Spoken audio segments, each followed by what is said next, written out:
Well, for all practical purposes, Johnston's army is scattered to the winds. I mean, I guess he theoretically still has a command after this week, but it's not much of one, and another army pretty much bites the dust.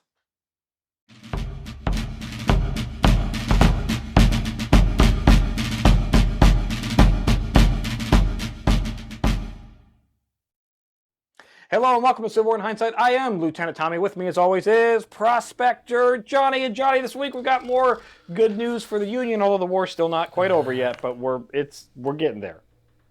I'm still saying under. It's actually 4.5 weeks. Yeah, under. The chalk thing. It's going to be under 4.5 weeks. But I assume that it is getting closer to hitting the over because it's still no champagne. I don't have champagne today. No. So no champagne. But when we do win and close us out, just the best sparkling wine that I can find. It will not be actual champagne. I'll be because drinking. I cannot afford from the Champagne regions of France. Oh well, then it's just sparkling wine. Yeah, it's just sparkling wine. I'll be doing that, but with sparkling beer instead. There you go. Johnny, this week opens up on the 17th with a new front of sorts opening when 32,000 Federals underneath Canby are going to begin to move against Mobile, Alabama. There are theoretically 2,800 Confederates defending that city, and that's it. And we got how many going? 32,000. To 2,800. Yeah. Not 1,000. That's... Lincoln is going to put on his dictator hat again, and he is concerned with how many guns have been sold to the Indians as of late, and now makes it so that it is illegal for anyone to sell guns to Indians. And if anyone is caught selling guns to Indians, they will be arrested and tried in military court. Wow. So fuck habeas corpus. Okay. Why? That seems like that's not... Yeah. Gosh, it's really hard to criticize this fellow. Johnny, in front of 140th Indiana, so Indiana news. I saw Indians, and then my notes got confusing. Well, so in front of the 140th Regiment of Volunteer Infantry from Indiana boys, Lincoln is going to say that anyone in favor of slavery is, and I quote here, he goes, "Whenever I hear anyone arguing for slavery, I feel a strong impulse to see it tried on them personally." So now it seems like Lincoln just wants to enslave all the slavers, which I'm actually I'm for that. How might we be able to do that these days? If only well, the 13th Amendment has a condition that as a punishment for criminal activities, we can enslave them as punishment for a crime. Yeah. Well, so theoretically, we can do the this. statute of limitations for holding slaves is 100 years. There you go. Yeah, I like it. And anyone who holds slaves is illegal. So yeah, if anybody owns slaves within that period of time, you get to go to jail, and then you can be a slave. Make license plates for buggies. I like it. Johnny, on the 18th, despite Traitor President Davis saying that Confederate Congress should stay in session, Confederate Congress went home. They said, "We're not doing that. We're going home." Have you looked outside and have you seen that the enemy's on our doorstep? No, we're going home. We're done. They have senioritis at this point. It's like your senior year, last credit, last class, teacher trying to tell you hey, I know you already took the final, got your grade, and your diploma's waiting for you, but you have to stay the entire time. Last day of class. Yeah. God, that was me in college. The last semester in college, I was already done. I already had a professional job. Yeah, that was me. Signed up, done. 2.5 months into my freshman year. Yeah, you did already have your professional job. Ironically, the one that you would work until you stopped working. Well, but I met the person that would then support me for the rest of my life. You did. Yes, you did. Johnson is trying to coordinate his 20,000 troops on paper. That is full. He himself says it's full of way too many officers. So like he has too many enlisted officers, too many like people with stripes on their arms, and not enough grunt infantry soldiers. Like, and everybody wants to be the big guy, and like nothing is getting done right because everybody wants to be the big guy. Very North Korea vibes in a very large amount of time in the future. Yeah. There will be a land called North Korea, and it will have a lot of paper generals. A whole lot of medals. A whole lot of medals, whole lot of paper generals. Now, he is going to try to attack Sherman's army in piecemeal because he understands that Sherman's army, which is over 100,000 strong, would destroy him in an open, like a one-on-one fight. So he's trying to take chunks of Sherman's army out as Sherman is moving. So his goal here is to look at Kilpatrick's forces and go after them first. But Kilpatrick and Slocum actually have 30,000 men. So even a small little bit of Sherman's army outnumbers them. Yeah.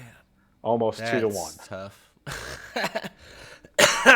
Oh no. It would really suck to be a traitorous, awful, terrible Confederate right now. That'd be a really tough position to be in. Real sad. I'd really hate to support any of that nonsense. Yeah. Johnny, on the 19th, we're going to see the Battle of Bentonville, where Sherman is not expecting an attack. He's going to depart Slocum's left wing, so he's going to go off in the morning to go visit Howard's right wing. So Sherman's army is spread out. I mean, he's got 100,000 men. They're not in, like, he's got miles between all the armies, okay? So he's leaving Slocum. He's going down to talk to Howard. Slocum will only resume his march, and then he runs right dab into Johnson forces at Bentonville. The battle begins with Slocum actually pushing Johnson's forces seemingly easily, like without any real issue. And I don't know entirely if this was like Johnson's plan to like lure him in. But then Johnson does a counterattack. Right, is that a strategy? I don't know. Or did they just get caught on their heels a little bit? Yeah. Johnson does a counterattack, pushes Slocum back, but like that final push, like that was supposed to be an all-out assault, gets delayed and gets delayed and gets delayed because there's too many officers and each one of them wants to be the big boy, and nobody can agree on who's the big boy. So the army is not moving the way that it should with the speed that it needs. And by the time they actually get moving, Slocum has put himself into some entrenchments, and then Johnson runs right smack dab into some good defensive works from the Federals. The Confederates are going to push briefly and punch a hole in that Union line, but after reinforcements, that line holds. There are going to be 3 separate charges by Johnson's forces, resulting in Confederates actually withdrawing to their original positions. So, okay. Good job. So nothing happened. Nope. Meanwhile, through the night, Sherman's right wing underneath Howard is actually going to rush towards Bentonville, and now Johnson is looking down the barrel of Sherman's entire fucking army on the morning of the 20th. How's he like that? Not great. Is he feeling good as he wakes up? No, in the morning? He's not. Howard arrives. Is that a good morning? No. Does he have Folgers in his cup? No, there's not Folgers in his cup. Howard arrives in the morning. There is some heavy skirmishing, although it's not like the battle's on pause for the 20th. There is heavy skirmishing, like where they're figuring out each other's lines, but there's not actually like dedicated fighting. By nightfall, Sherman's entire army is on both flanks of Johnson's forces. On the 21st, Sherman is going to order an assault near Mill Creek Bridge to try to cut off Johnson's escape route and get behind him. Johnston is able to barely, through counterattacks, keep his escape line intact, and then he orders the evacuation of his entire army, and that evacuation turns more into a rout, and everybody's running for themselves, running for the hills. And for all practical purposes, Johnston's army, his command, is now scattered to the wind. The army didn't surrender. It's not over. On paper, there's still like 10-ish thousand troops out there that Johnston can muster, but this is it for him. He's not going to ever make another final. That was his one shot. And it's fucking gone for him. It will cost the Confederates 2,600 estimated men of their 20,000 to just 1,500 Union casualties. 10%, huh? Yeah, that's not great. Nope. Well, I mean, it is for Oh, us, yeah, not for them, no. but the good guys. Fair. Yeah, fair. On the 22nd, Trader President Davis is going to write to Lee saying that Mobile needs to be held at all costs. And then Lee basically responds, with fucking what? That's their saving grace. Like, with that's what? Well, if they hold Mobile, then God, they can... 28 Mobile. What's in Mobile? What's in Mobile? I don't know. I don't know what they can Alabama continue does. to make some shirts, probably some linen factory or something. Cotton, tobacco. I'm sure they have some farms, limited croppage, although that croppage probably doesn't exist in the greatest. And that's going to save. That's going to be enough to keep the Confederacy machine, grasping that straws, army machine, chugging along through the rest of this war. Just grasping that straws. With what men? I don't know. The slaves? Grant is going to have to order James Wilson to strike at Tennessee River towards Selma as a diversionary raid while Mobile campaign gets underway. I don't know why we really have to do a diversionary attack when we outnumber them fucking 10-1. But whatever, it's fine. Well, maybe to try to not unnecessarily kill men. Okay, fine. Okay, yeah. Sure. And this week's going to end on the 23rd. Humanity. I know. I just want it to be over faster, and I just don't care at this point. Oh, do you? Are you getting tired of it, Lieutenant? I've been tired of it for a little bit, yeah. Are you tired? A little bit, yeah. Yeah. Johnny, the week's going to end on the 23rd with Sherman and Schofield joining at Goldsboro, almost the day when Sherman predicted it was actually going to happen to begin with on his North Carolina. Like, to the fucking day this guy is like, he's mint. He knows what he's doing, so... I mean, give him some medal, right? Give him something. Well, we only have one medal. Is there a medal for this type of thing? Yeah, we have the Medal of Honor that was created for this war, and that's all we've got. We've got nothing. You get a medal. This doesn't feel like a Medal of Honor type thing. This feels like a MVP. Like, this feels like we give him a whole state. Like, he gets to be the governor of like one of the Confederate states permanently. Yeah. Yeah, I'm okay with that. Something like I don't know, or like